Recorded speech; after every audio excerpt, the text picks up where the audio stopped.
ರವಿ ನೀನು ಆಗಸದಿಂದ ಮರೆಯಾಗಿ ಹೋಗದೆ ನಿಲ್ಲು, ಬಾಳಲ್ಲಿ ಕತ್ತಲೆ ತುಂಬಿ ನೀ ಓಡದೆ.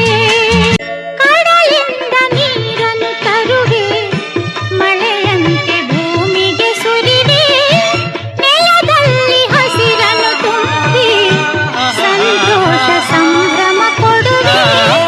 ನಿನಗಾಗಿ ಲತೆಯಲಿ ಹೂವ ನಾನಗಿಸುವೆ, ನಿನಗಾಗಿ ಲತೆಯಲಿ ಹೂವ ನಾನಗಿಸುವೆ.